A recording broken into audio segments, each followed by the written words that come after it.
Hey everybody, I'm going to demonstrate how to conduct a force field analysis on a proposed change in an organization.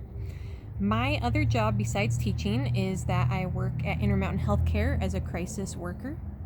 So I'm going to be showing you a force field analysis on a change that is being implemented right now at Intermountain Healthcare, which is that they are expanding our telecrisis program.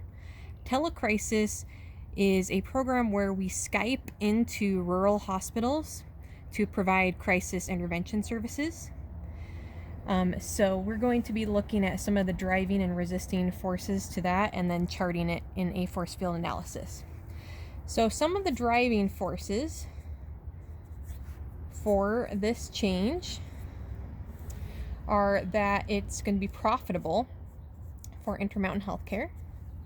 It also has a lot of buy-in from the higher-ups in administration, and it's very needed because there are a lot of rural hospitals in Utah and in other states as well that don't staff social workers at all, or they don't staff social workers 24/7.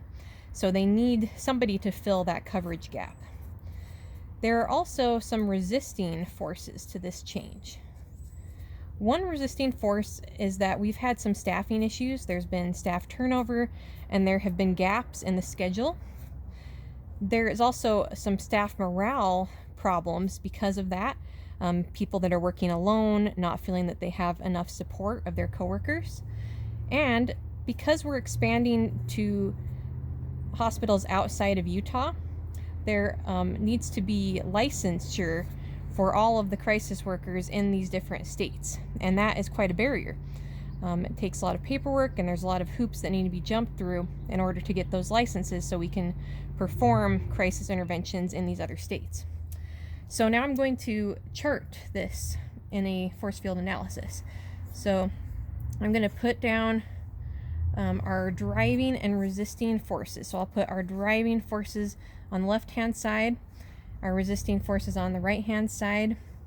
I'm going to be charting it from 1 to 5 for each of these.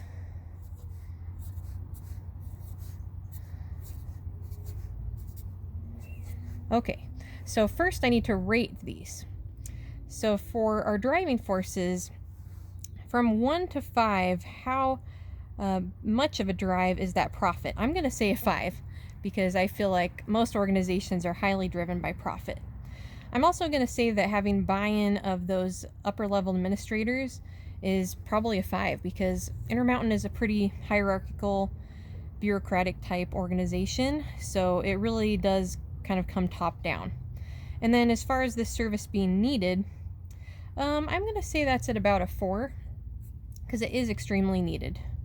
And then as far as the resisting forces, the staffing problem really is quite large because if we don't have enough staff, then we're not going to be able to meet the needs of expanding this program. So I'm going to put that at a 4.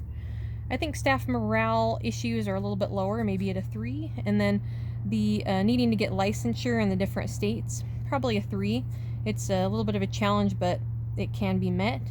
So now let's chart these driving and resisting forces. So I'm going to put a little dotted line up the middle to show where the forces are equal at 0.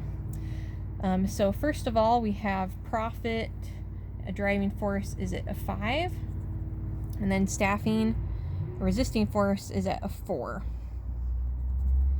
And I'll draw a line between those two. So we're kind of thinking of this as like a tug of war. And then we have our knot in the middle of that rope, kind of somewhere around here probably. And then we have buy-in of the higher ups is at a 5 as well. And our staff morale is at a 3.